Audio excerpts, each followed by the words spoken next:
All right. So, boundary hangover. Boundary hangover. Worst kind of hangover. I know. Well, welcome back, guys, to the Unmasked podcast. I'm Chris. I'm Kaylee. And today we're talking about boundary setting, like the hangover, the spiral of shame that comes after standing your boundaries. You know, like we all have.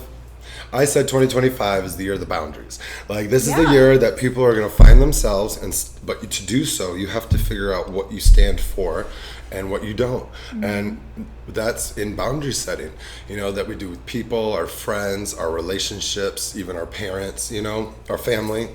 Mm-hmm. I feel like a lot of boundaries do get set with maybe parents first. Yeah. Mm-hmm. Or family. You know, we're quick to be like, hey, I don't accept this. You know, you have to come correct or you don't have access to me at all. And I feel like a lot of people our age is like that. You know, definitely the millennial crew. I think so too. I see a lot of that. Yeah, and I feel like it also comes with a lot of shame, you know? Yes. Like we're breaking these generational curses. I was going to say, because the older generation, they really, like, my mom didn't even know what, like, the term boundary really meant until I told her, like, a couple months ago. And so I think they quite literally don't know. I think they think of like physical boundaries, like you can't touch me there. Right. But they never think like of what you're ones. not allowed to say to people. Yeah, or the fact, like, I think they get very offended by boundaries. I think because they feel like it's more of a punishment versus, well, no, I'm setting a boundary because I love you, I want you in my life, and so I am going to set these boundaries so everything's good. We're all respected here. Because, you know, you wouldn't really care about setting specific boundaries with people that you wouldn't want in your life because you wouldn't put that much time and care. Well, exactly. I think we see the boundaries setting with our current relationships, with the familial relationships, because when it comes to new people, we're like, oh, red flag, bye. Right. It's way easier to just be like, oh, I don't like that. Exactly. And that's a great way to put it, is like what you wouldn't accept out of a new person, that's a boundary, you know, and that's a boundary you have to learn to set with your current relationships, or else you're going to grow that resentment, you know? And it's so hard. It's so much harder to set a boundary once you haven't set a boundary for so long. So that's when problems start coming up. And so you have to set those boundaries right out of the gate. You do. And hold to it. That holding to it, that's the big thing. Setting and saying, this is my boundary, and then letting people walk all over it is not standing to it. No. You know, and that's where we feel like a villain, and that's where people talk about they're in their villain era. Because what it is like they're in that era of, unfortunately, feeling like a villain. You really feel so bad when you do these things, but at the same time, you're really only standing up for yourself. Other people's discomfort is not your problem. You know, if you're disrespecting people, that's one thing. Right. I get that. But you aren't disrespecting anyone by respecting yourself. Right. You just living a respectable life. If someone's offended by that, then they have problems. And set that boundary. I know. And a lot of it, I feel, does come from projections. Yes. Like people care for you, but they're projecting onto you what they feel is best for you. And it almost feels like, or they project onto how they want to access you, you know, and they are sometimes very forceful about it, it feels. And then when you take that access away, they start kicking and screaming, a lot of them. Like a toddler. Yes. Literally like a toddler. Yeah, and even in my relationships that I'm trying to work on, that to come more correct and set my boundaries, especially with parents. You know, they don't like it at all. They feel like they're your parent. They should have access to you at whatever level they feel. But I'm like, I'm 36. I'm a grown adult. I'm no longer a child. I know you are still my elder, and I respect you, but I will not let you like commonplace my needs. Like you don't diminish what I feel I need to succeed and to be my best self. You know, that is not your call. You know? Right. You're your own human, whatever. Once you are an adult, it is. Yeah, like you have your own autonomy, and if that bothers someone, and like, I hate to call out parents. Like, I don't want to stir anything up, Okay. but I do feel like it is a big parental issue. So it is. I would say the majority of these come more with parental and familial relationships. Yes. Because we were children where we didn't know how to set our boundaries. We didn't know what our boundaries are. Yeah. And now we're in our 20s and our 30s and we see, hey, I don't like being talked to this way. I don't like what you're doing here. And then we come, and I feel like a lot of it, I make an effort to say, this is how I want to be presented to. Yeah. And then when you get negated that, it's almost like you're being betrayed. It's like, I trust you to care for me in the matter that I need, not in the matter that you think I need. You know? Oh, agree. And I feel like, unfortunately, that does come with parents because they do feel that, I don't know, because they've seen us grow up as babies and they held us in their arms. And I get it, they love us and they want what's best for us. But what's best for you is not what's best for us. What was true in your generation is no longer true in our generation. And we are setting up to be the leaders of our own generation. So how are we going to do that by squeezing ourselves into a box you've set for us? Gotta pass that torch. You They gotta pass that the torch. You're in retiree age. Retire. Please. Pass it on. Sit back and relax. You don't need to stress anymore. We've made it this far. And you even said how your parents were saying, like, treating you as a child per se. And it's like, you know, I'm 36. Like, I am an adult. I've made it this far. I am by no means in a bad situation. You know, I may not be in a corporate, super successful, monetarily wise job at the moment, but that's what we're creating, a new world for all of us. Yeah. You know, and that's what's so great about this day and age is that we can create what we want. Yes, and I have this huge issue with boundaries when it comes to religion with my family. And I'm not gonna bash my family. I'm not gonna bash any religions, but I'll just give a little backstory. So I was raised very, very strict Mormon, conservative, a very authoritarian household. And I love my family. I would for my family, but I have a parent that me and them just butt heads, and it gets so ugly. And now the last few years I've tried to be so much better at setting boundaries because I'm so bad at that. I get so much guilt, and I'm just so bad at sticking to the boundaries. Like, I'll set them, but then I'm so lenient. I'm such a pushover with certain things, but then I'll snap. And so I have to get better at setting boundaries, which I have, to not only protect myself, but also to almost protect other people from me snapping. Agreed. And they don't realize that. No, and I think what it is too is like we feel bad for having to say these things, but then we do in a soft tone. Like, Yes, at least I like do. a warning. I say, hey, you know, I don't really like that. I don't align with that. But then they keep going. And that's when it's like, finally you're like, okay, listen up. This is what I'm doing now because I'm not going to put up with this. Like, Because then you get defensive. yeah. You almost have It's to. like you're challenging everything I do. And it gets really insulting.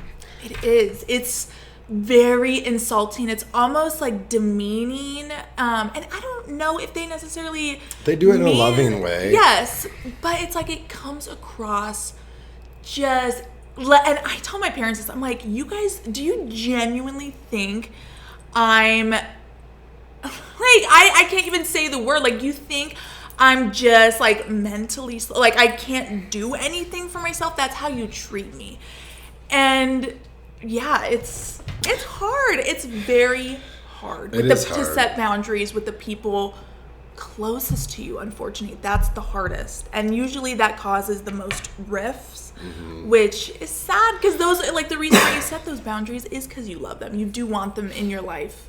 And that's the truth. You wouldn't set boundaries if you didn't want them in your life. You would wouldn't just care to get do rid that. of them. Yeah. I would just block you because I've gone that route before where I've blocked family members. And then I'm like, well, if you're not going to accept me, then you don't have access to me. Who cares? And Yeah. I feel bad about it, but at the same time, I will not let a family member critique my life and if it's like as if it's their own. and they don't have any say in mine. So it's just like, it gets very insulting, and it's like we're trying to be somebody and do our own thing, and we just want support, you know? Mm-hmm. If we wanted input, we'll ask for it. Exactly. And that's okay too, to say, hey, I'm not looking for input right now. Yeah. I'm just looking to share. Mm-hmm. And when I want input, I'll ask for it. Yeah. And I have to learn that a lot myself, because I like to impose myself and be like, hey, this is what you should do, because I want to help. And I'm like, well, Chris, you do the same thing, because obviously you learn it from your parents. Right. And it's like, all right, so I want my boundaries respected. I shouldn't just go on and tell people about themselves and how I see it, because they weren't looking for it, they weren't asking for it. And it's like, well, that was rude. I wasn't even asking for a perspective change or a mirror on myself. I'm doing fine. Who are you to say that I'm not? I just wanted to vent. And a lot of it becomes like a venting thing. It's like, right. And then I noticed that, like, my one friend that was just here, like, the other day he posted something, and I just took assault, or like, I was just so mad about it. It was about something like, you know, if you can't make it, there's no shame in going home. If you try to move to a big city and stuff, you know, move home and start again. And for some reason, I read it as, no, everyone doesn't have a home to go to. Like, this seems a very privileged stance. And I was like, why did I go to that? But it's like, and then I blew up on him saying, do you know what this is? Do you know how you're coming across? Blah, blah, blah, blah, blah, blah. And he's like, dude, it's not even that deep. Like, and I'm like, and he's a close friend. That's why I did this. You know, and I'm like, do you really put yourself out like that? He's like, you're overthinking this. And that's not even what I meant. And you're like, and I saw myself being my mother. I'm like, you're imposing yourself where you're not wanted or asked for. You know, it's okay to observe and, you know, make a little judgment to yourself, but it's not okay to impress that judgment onto others. Right. It is not okay to impress your judgments onto others unless they are asked. And, you know, I think, like, a word to people that do have issues with boundaries, that's, I think if we really, like, sit with that, that's kind of weird. Like, now that I'm really thinking about it, it's a little, I can't say the word on here, but, like, it's, like, emotionally rapey, if you know what I mean. Interesting. Because it kind of is, because then once you set your boundaries, they usually have a negative response, or you had to sign off or not respond, or just close the app or hang up the phone, and because they automatically start kicking and screaming back, or like being like, what, blah, blah, blah, blah, blah. And there's a reason why you set up boundaries. And then they just took all that security that you had from you, and you feel emotionally vulnerable all day. I totally agree with that. It's like, it's just a weird thing, because I think a lot of times, and I just hate to bash older people, because it's not just older people, it's everyone. But I do notice it a lot with older generations that have a really, really hard time with their children setting boundaries for them. And I think it just all stems from ego. Because they just can't stand, they almost feel like, oh, you're going to give me rules. You're going to make me follow this, even though I'm and it's like, whoa, like, I have my own autonomy too. And what? I guess that is a hard thing that you don't think as a parent, is like, when do you stop looking at them as a child, and when you start looking at them as like an autonomous being?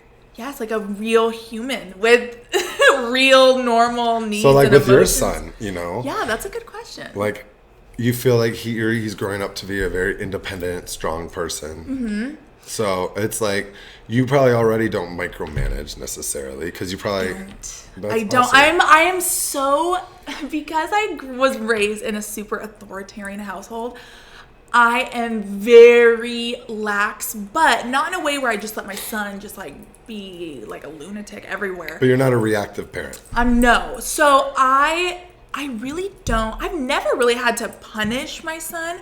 We'll have teaching moments where if he makes a mistake, we have a teaching moment. If it happens again, then it's just disrespect, and then we'll have like a deeper conversation. As to why. But I love that.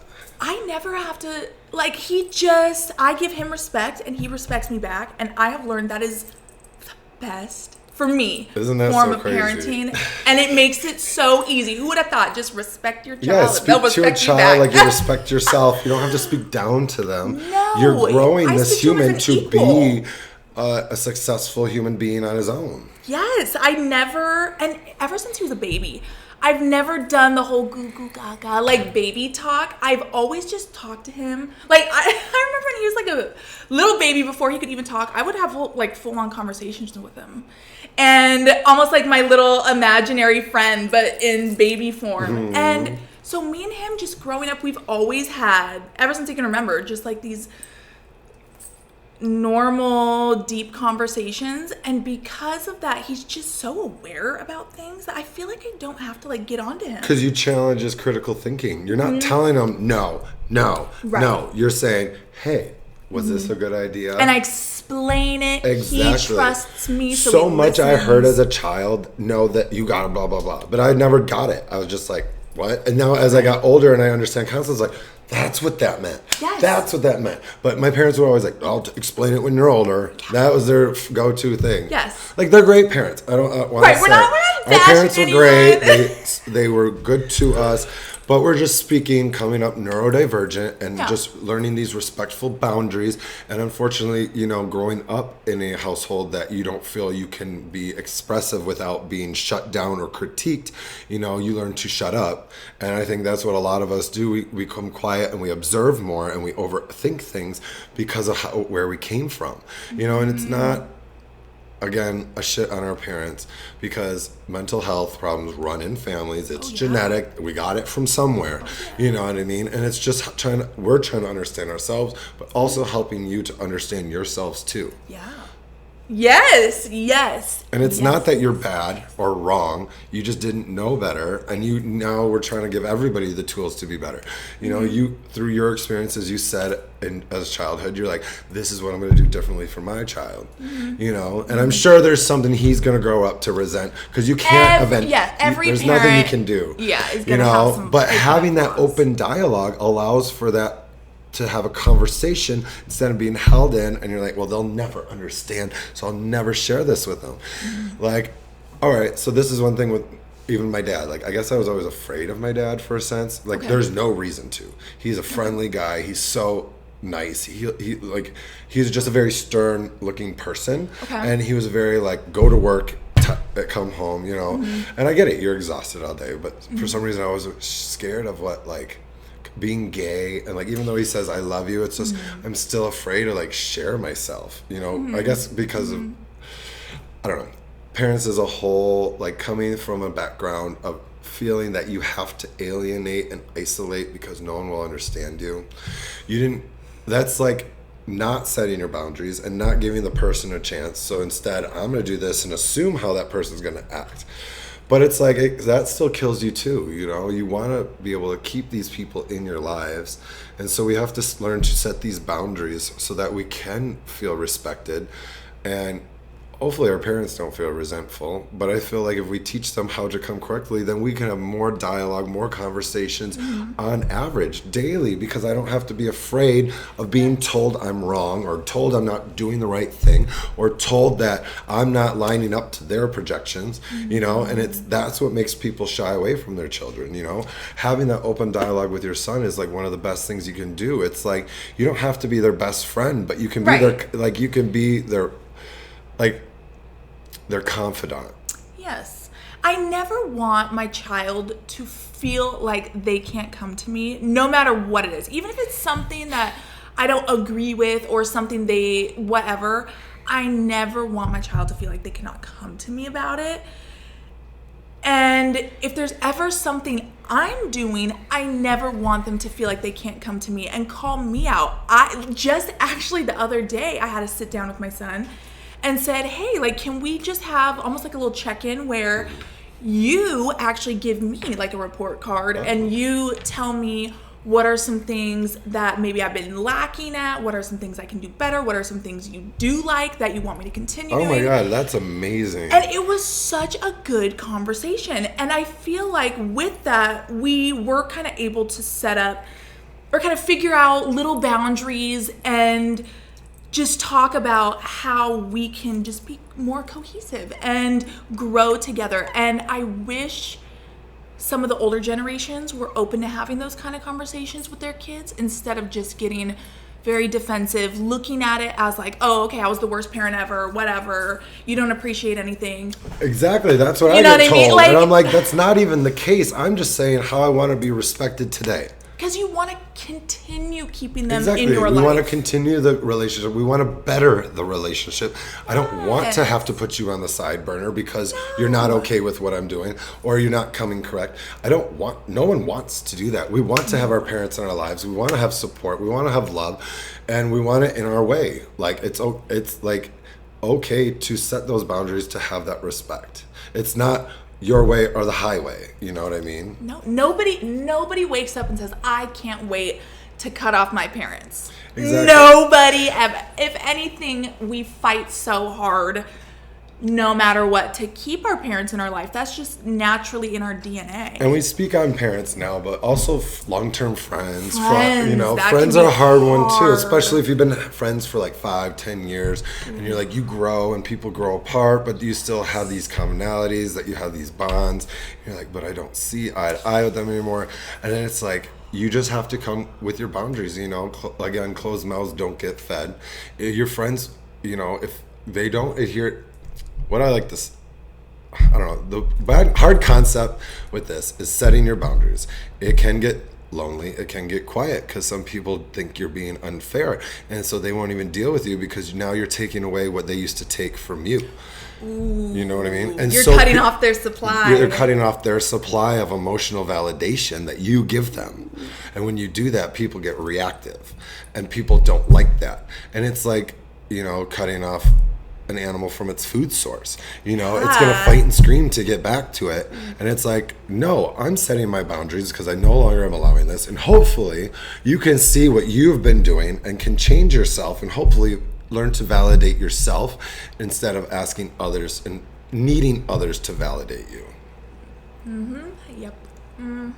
It's hard. I have a really hard time setting boundaries with friends. I think because with family or with if I'm in a relationship, anyone that's like super close in my circle, then it's easier for me to unmask. I can have more honest, deep conversations. Whereas sometimes with friends, especially if I haven't like fully unmasked yet, it's really hard because I feel like I have to people please to keep them in my life. Because otherwise they look at you like, why are you so weird? Yes. Right? And so I have a really hard time with that. And so I'll just like let things slide and then I'll just snap. I do. That's my Oh my problem gosh. too. Is like if you don't set these boundaries up front, you can see yourself being like, okay, so I wrote today, if you let it slide, you're saying it's okay. By you not saying anything and not stating a boundary, because this is a problem in my last relationship, was that I'd be like, oh, that doesn't bug me too much. I shouldn't even be worried about this. So don't even say anything. And then, also in the relationship, I would say things and then they would be like, oh, don't dim my shine. And so that's a lot. You have to be congruent on respect, and that takes a deeper conversation for both sides. That's why I say it can get very tricky. It is tricky. And that's why it feels so bad when you set these boundaries, because people don't see it as you taking care of yourself. They see it as you cutting them off and shaming them or punishing them. Yeah, like they think you're punishment, punishing them, but you're not. And it's hard for them to understand in the moment, but hopefully they do get there, that you're like, I just didn't give you the rules on how to love me yet, and these are now the rules. And if you would like to continue this, then come correct, just like you would do for them. And if they don't, unfortunately, it's like you gotta back away, and hopefully someday they do figure it out. Don't cut them off, don't block them, let them watch you, let them see you, let them see what they're missing, and hopefully they'll come correct one day, and you'll be all the better for it. And they will be too, because they'll figure out what they've been doing wrong, or they won't. We can hope that they will, but we can't expect them to. Right. And we have to be okay with letting go and walking away if people don't respect our boundaries. And that's the hardest part, is we don't want to be turned against and given up upon. And it's like, why do I feel like I'm such a difficult person? I have all these rules when other people don't. And it's because our nervous system is different and things overstimulate us, and that's okay. We just have to be around people that understand that and respect that. And you deserve to have people in your life that respect you and your needs. And you're not being too much by asking people to come correct in how you want to be respected. Yep. And I think a lot of this does come from, the childhood conditioning of you need to be nice. Don't upset anyone. Sweep it under the rug. Yeah, put be others the bigger first. person. Be the bigger man. And it's like, okay, be the bigger man, but understand what it's not just sweeping it under the rug. It's like comprehending what is going on and saying that this doesn't need my response because it doesn't involve me. Mm-hmm. But they don't tell you these things. They're just like, nope, just shut up and forget about it and move on. And you're like, okay, but then I don't like this.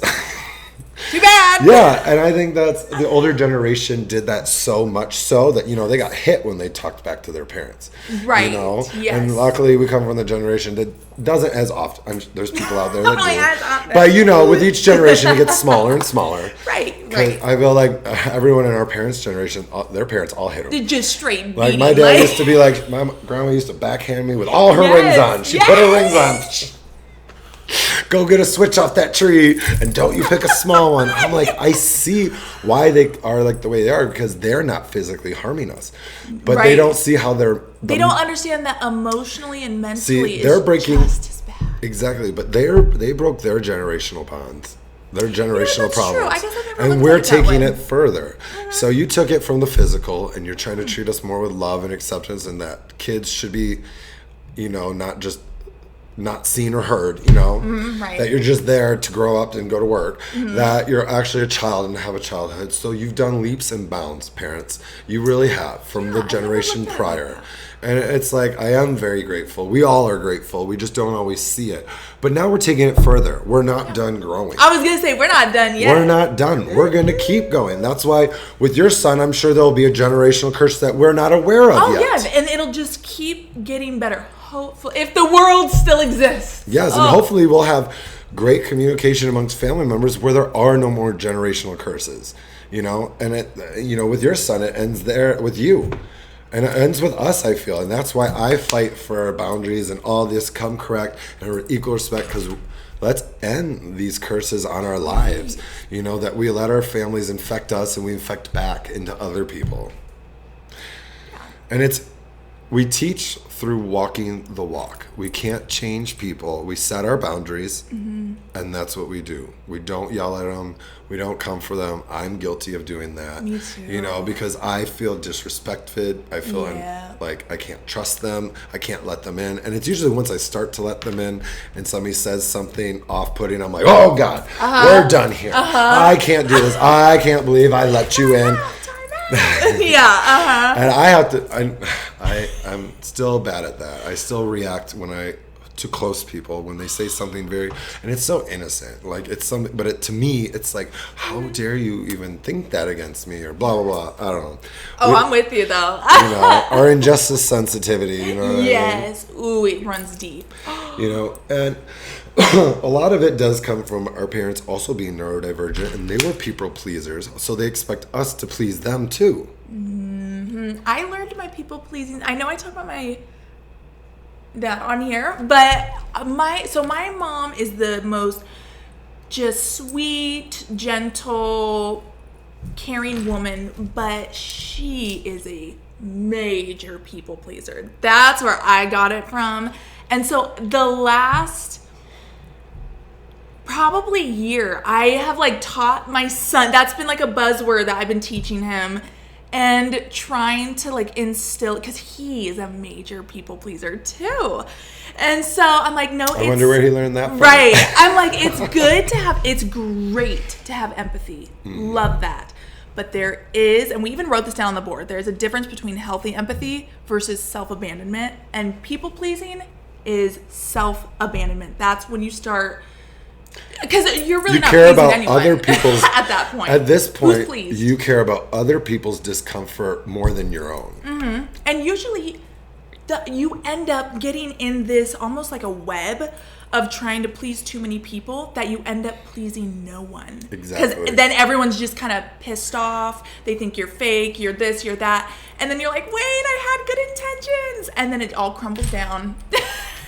It does. Or it just drains you and drains you and drains you. And then one day you're just like, I've had enough. Oh, and then you just freak out. I've had friendships where, you know, I started them because I felt for the person, or I thought, you know, I saw something in them that I thought I could be friends with. And I ignored the flags, and I ignored my boundaries, and because I didn't know about them yet. And so many of those relationships have I gotten to a point where I got so overstimulated because I'm so resentful and not stating what I needed that I end up blowing up, saying everything I want to say all at once. And I'm like, I'm done with this relationship. I'm sorry. I cannot continue.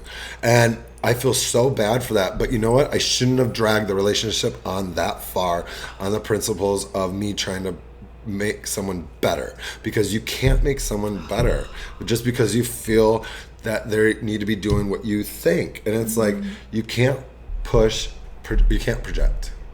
Can't. Oh, I'm so bad with that too. I know. And that's because we're caretakers, and and through that is people pleasing. In a sense, we want to take care of people, make their lives better, and we want to impose what we know, our knowledge that have helped us. But really it is a unique individual thing. So only you can answer those questions of what are my morals, what are my boundaries, what am I willing to put up with, what am I not willing to shut up about. You know, you have to answer those things yourself. But the act of doing so will feel terrible at the time, but it will start to feel strong. You'll start to feel stronger and stronger because you're no longer being drained.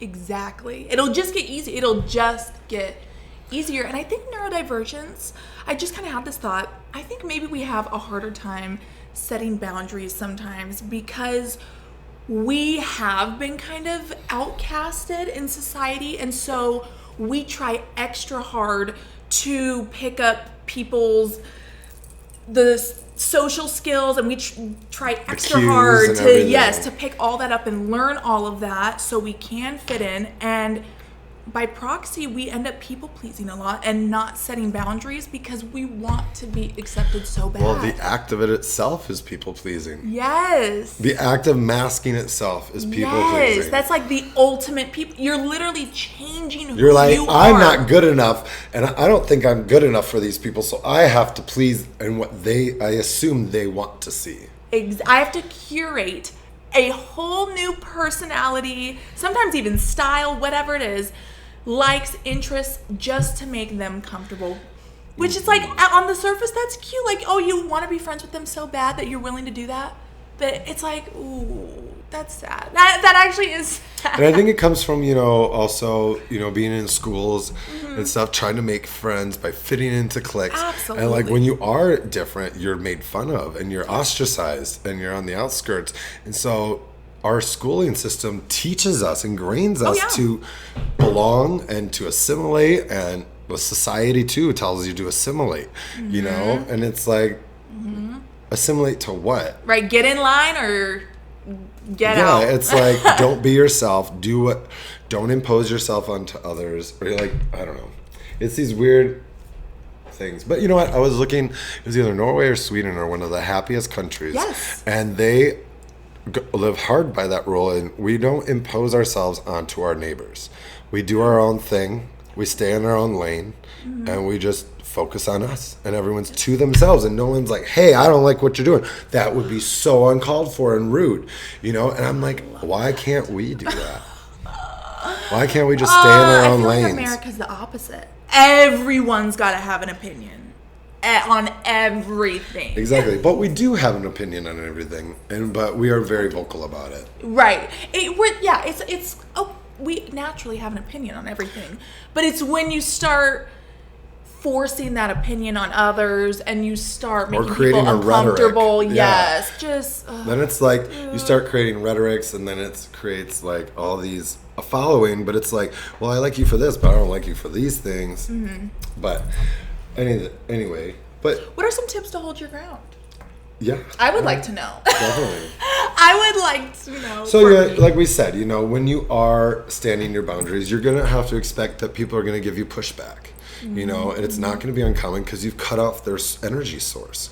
You are their energy source, and or their source of validation, or a source of something of the sense that they can't bring to themselves. And when you cut that off, you know, you're saying that you respect your own comfort over their discomfort. You know, and this is protecting yourself, not harming others. And a lot of it feels like we're harming people by like taking a lot, not allowing them to take from us, but really you're just respecting yourself more. And in the end, we only have ourselves. So who are you going to put all your chips on?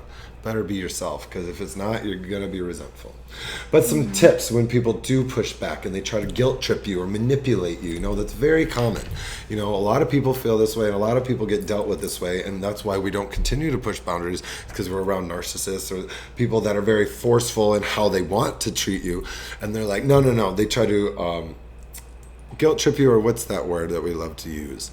They try to gaslight you. Gaslight. They love to gaslight you into believing that you're the problem and you're the one that's wrong. And it's so easy for us in our people pleasing to be like, you're right. Oh my gosh. Like in my last relationship. Take the guilt, take the shame. Yeah, a lot of my last relationship was a lot like that. And I didn't even realize it till I was outside of it. Right. That I was like, oh. And I even looked back at my notes that I was bringing to my therapist, and it was so like, Chris is wrong.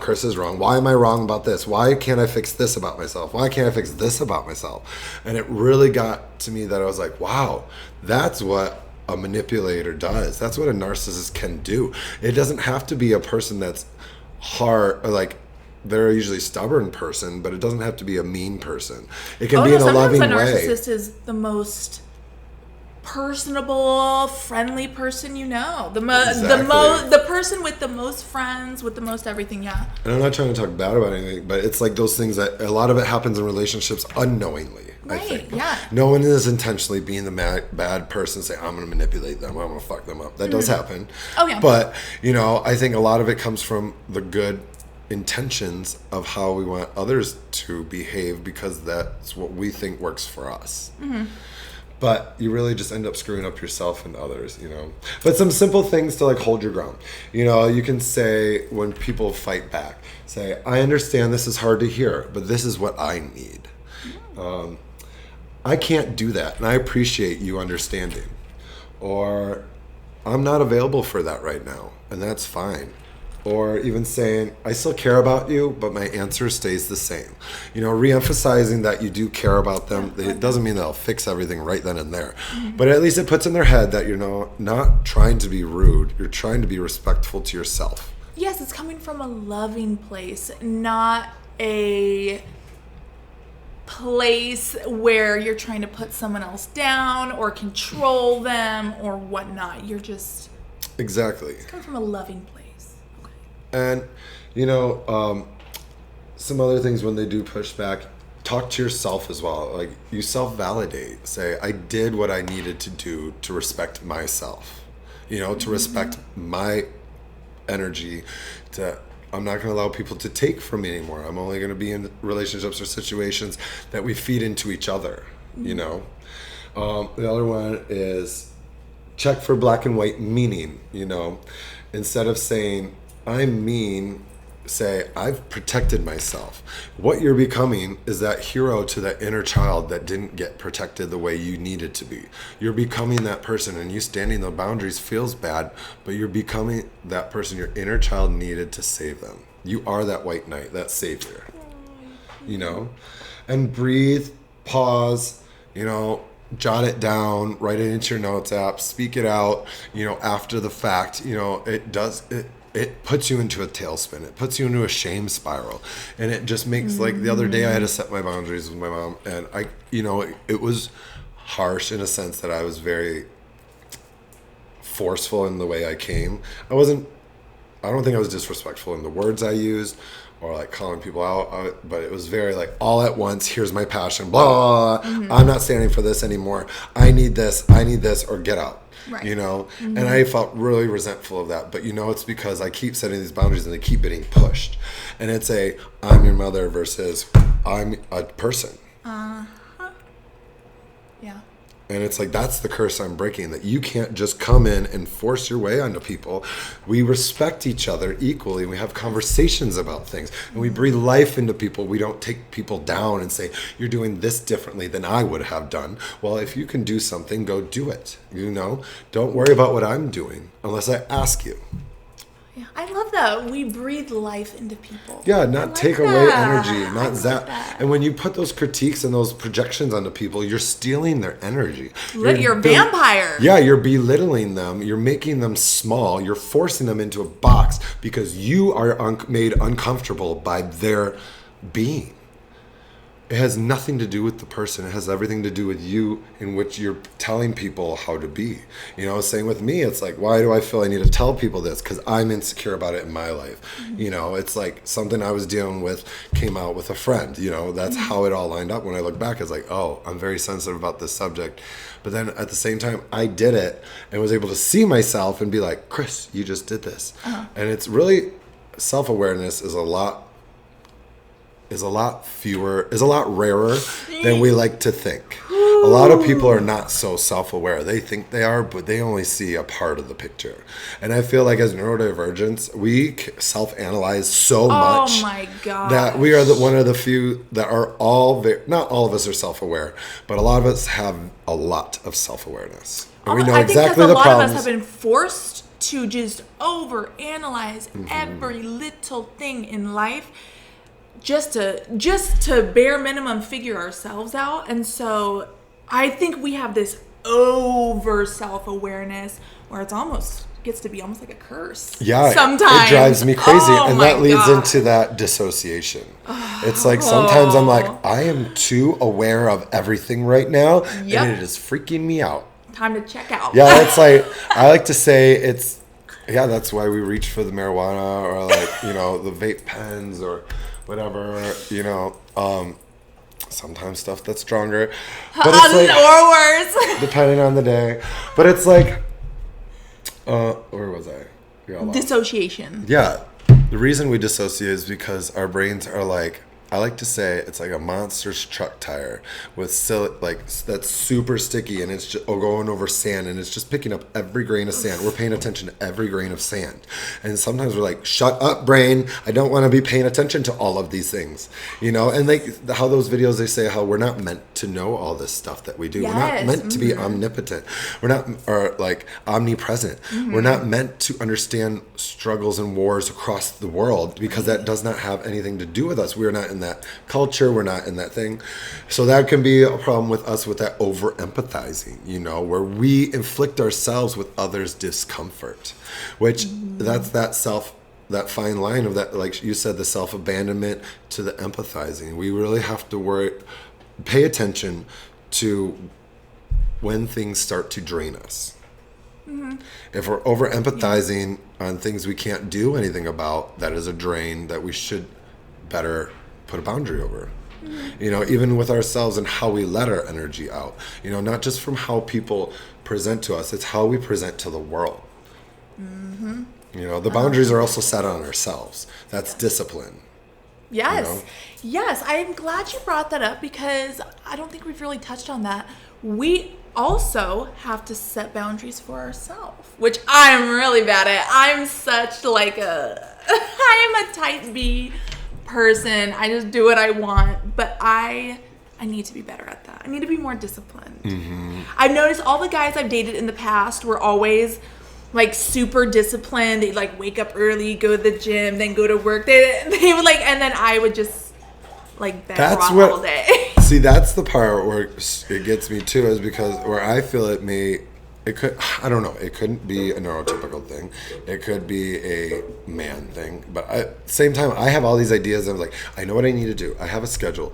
But I can wake up and just like totally ghost the schedule altogether. All of a sudden, I've been on my phone for 3 hours. And I've been up since 5:30. Now it's 8:30. I haven't taken the dogs out. And I'm like, why did I do that? Why can't I just get up and go like everybody else? But if I have my Vyvanse or my, you know, I can get up and do that as long as I take it when I first wake up. Right. I can stay on that schedule. But it's so hard if you don't. And which we purposely didn't take our medicine today. I know. We're trying out something new to make sure we weren't a little more chipper and chatty. And I think it did work. I feel more chit-chatty. A little hot. It is so hot. We're unmedicated. Watch out. Unmedicated and unmasked. Because honestly, that is a mask in itself. Yep. We medicate ourselves because we say we're not right for this society, and we need to fit in better to what society expects of us. So we take medication. I'm still struggling with that. Like I said, I didn't want to take it today because it does make me very focused and produce. I can just get through things Just like- more so. But at the same time, it makes me even more aware of things. So, and it's like, I don't know, it's such an interesting thing. It really does mask us, but it makes us better in some ways. It's, yes, because there are some like symptoms that you're like, oh, thank God that took it away. But then there are other ones where you're like, oh, like it's almost like there's a price to everything. Yeah, I feel like our everything. spontaneity and the like bubbliness goes away. Like the personality goes away. And we become more of our artistic version selves. You know? Yes. And that's what I've Yep. noticed. And maybe that's what they need out of us, so we better conform. See, these are things I've been trying to ration with or wrangle with. That do I need my medicine to be who I need to be? Or do I need my medicine because society has told me this is what you need to do to be doing these things so you can get all these things done? That's so funny that you bring that up, because just this morning, literally when I woke up, first I always have these like random like conversations in my head about like stuff. And this morning I was like thinking, I was like, do I take medication to make me more comfortable or to make other people around me more comfortable? Exactly. And I was like, okay, well, this medication is to make me comfortable. This one, and I'm like, oh, but this one, I think it's just strictly just to make other people be able to like handle me better. Make you more palatable. And so I think that's so interesting that I don't know, it's just something interesting I was thinking about. It's back to the duality in life. There's so many complex dualities to everything in life. And the older you get in adulthood and your self-awareness and be able to empathize, you start seeing all these dualities. And it's like, that's the one I've always struggled with. It's like, do I need my medicine because they told me I need it to be able to do what they need for me? But off of it, I just have to relearn how to be me. Like I have a couple productive days, then I have a down day. Yes. And it's like learning how to balance that, and saying on a down day, I'll just do less that's required from me. So now those are going to be my editing days. When I have energy, that's going to be our filming days and or our writing days. And it's stuff like that. You create your schedule around your nervous system and your energy flow instead of saying, I need to be up, I need to go, I need my medicine or else I cannot do this. Go, go, go, go, go, go, go. But today I did get up and I had an energy drink and I was able to do everything. I'm not saying like caffeine. We're not telling people to not take their meds. No. This is our personal our interpretation with ourselves and our experience with our own lives. And everybody's unique, and you have your own reasons for needing what you need. And I'm not saying you need to be on medication. I'm not saying you don't need your medication. I'm saying it depends what you're using it for. And maybe we just reevaluate what we're using what for in our lives and seeing if it's exactly necessary. Or maybe because we've been taking it so long, it no longer is necessary. That's also another thing, yeah. I know it is. It's a lot of conundrums out there. A lot of perplexities. There is. What's this week's challenge? All right. The challenge I have for you guys is set one boundary this week and stand firm to it. Don't let anyone back you down. Don't back down. It doesn't have to be something strong. It could be like, I don't know, what's a good boundary? Like not having people say negative things to you or critiques. All right, I have a one that I do have a boundary I have to set with my dad. Maybe you can help me with it. All right. So I'll kind of do a little backstory about what happened. So without doing too much bashing, I know my dad's not watching. But so we were eating dinner with my parents at their house, and they say like a Mormon prayer before the meal, and me and my son, we are no longer Mormon, but we're still very respectful. We'll sit there and we'll just stay quiet while they do the prayer. But my son had taken a drink of water during it, but very quietly. He kind of snuck it. Was not a big deal. And my dad he felt very disrespected from that. And then I kind of turned into Mama Bear. And I'm like defending my son, but also like I am like, okay, yeah, son, you probably could have waited till after the prayer to drink. But at the same time, it's not our prayer. We're being respectful by being not quiet. Interrupting. But yeah. I'm not going to join I'm not going to be forced to join your prayer. And so it started this whole... Because honestly, he's not even praying, so what is that disrupting him praying? You know what I mean? If your son is not part of the prayer, not included, but he's sitting idly by, he's not even actively involved, why would it matter what someone else's rules for themselves? You know what I mean? Right. And so it started this whole argument about, well, if you're like, if we're saying the prayer at our house, then we expect our guests to whatever, blah, blah, blah. And trying to say, well, you need to respect our religion. And then I was saying, well, I do respect your religion, but then you also need to respect my boundaries. And I'm not going to partake in a religion that, like, you know, I'm not going to go all into it, but that was like the thing. And so I do need to set some sort of boundary. And I was thinking maybe say, because right now me and my dad are in like the cool off period. We haven't spoken for a few days. My mom and I are in that too. So eventually I will reach out, and I think maybe just say, like, if it's going to be that big of a problem, then the boundary has to be, we will join you for dinner, but you guys say your prayer first, and then we'll come join you at the table after, which is, that sounds so stupid and extreme and but unnecessary. They can't, yeah. But if it's gonna be that big of a deal, then unfortunately, that's the boundary I might have to put up. Yeah, you don't have to conform to someone else's religious preferences. Right. Just like you don't make them conform to yours. Right. I'm not saying you guys aren't allowed to say the prayer because I don't believe in it. That's where a lot of our problems come, is because we don't impose problems onto you. Right. People love to impose things onto us. And I think that's because we are so self-aware of people doing that, that we hate it so much that we actively do not, unless it's like in a blind way that we're like, oh, let me go help you. Right. You know what I mean? But I think it's so weird. Like my personal boundary with my mom this week was like speaking like how this podcast should be run, and like speaking to a term that I feel it's like, well, this is our show. This is what we're doing with it. Thank you for your input. But at the same time, I want only support, not criticism. You know, stop taking me down. Breathe life into me.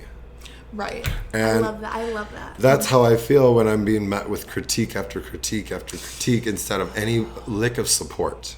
Not one piece of support. And then they just say, oh, this is just how I am. I was like, then I don't have to accept you. I don't have to have that in my life. And that sucks. Nobody, like I said earlier, nobody wakes up and says, I can't wait to cut my parents off, or I can't wait to get in an argument with my parents. What? We want to love our parents. Like, that's literally in our DNA, to like love our parents, to want to trust them and care about them, like no matter what. And so I just don't understand why they get so defensive. I know. And that's, like I say, like the world is not black and white. And that's why I feel like as neurodivergents, we get so confused all the time. It's because we do think in a lot of logic and a lot of black and white, like this plus this equals this, you know? And when it doesn't, we're like, oh, what? I don't get it. Like, how did I miscompute this? And it's like a lot of people like to put their emotional feelings into things, you know, and we do too. But it's a lot more dry, and sometimes, I don't know. See, as I say these things, I see the other person's perspective. Oh, that always happens to That's why I keep stopping up. Yeah, I'm playing devil's advocate, and it's the empathy, and it's like, I feel for you. And as I say these things, I feel like I'm not trying to be a tyrant. I'm not trying to say, you need to come correct, or you can't have access. I am, but at the same time, it does make you feel so bad. And it's like, I feel for them. That's where the empathy comes, and it's where you have to empathize for yourself more. And that's really what it is. And it feels so wrong, but you really just have to stand up for yourself. And when you do set that boundary this week, notice the courage that you do gain from this. You know, like celebrate your courage, and like notice what comes up. You know, these feelings of, do I feel like a bad kid, like a bad son, because I should just openly accept this? But if I were, I would just sit in resentment like I have most of my life. And if I stand my ground, now I'm being yelled at, or I'm now being said I'm disrespectful, or I'm ungrateful, and blah, blah, blah. So these are a lot of hard things to deal with. None of this is easy. But it's uncomfortable. Yeah, it's awkward. Growth is hard. And it will always be hard until you get through all these heavy points. But you know what? After you learn these things, you constantly come through people that will test this. And you have to be ready to keep going forward with these new boundaries and these new experiences that you've learned to set and be comfortable with, because you will keep being met with these challenges and being disrespected and being drained until you stand up for yourself. That supervillain is the one that was beat down, that was the downtrodden person that got overlooked, that decided, hey, I'm not going to conform to you guys. I'm going to stand up for myself. It's so crazy to get older, and it's like I almost resonate with these villains more in these Disney movies and such. It's like they're the misunderstood neurodivergent person living on the outskirts of society because they don't fit into your society. They just want to do their thing, and you know, they do give them, like, usually it's they're so hurt that they have to get revenge. But we're teaching you that the revenge is setting your boundaries. That is revenge. The revenge is teaching people how to come correct. The revenge is living a life suited for yourself. The revenge is growth. So yeah. I don't think anything more needs to be said about that. Exactly. And on that, we'll bid you adieu. I'm Chris. I'm Kaylee. Till next time, guys.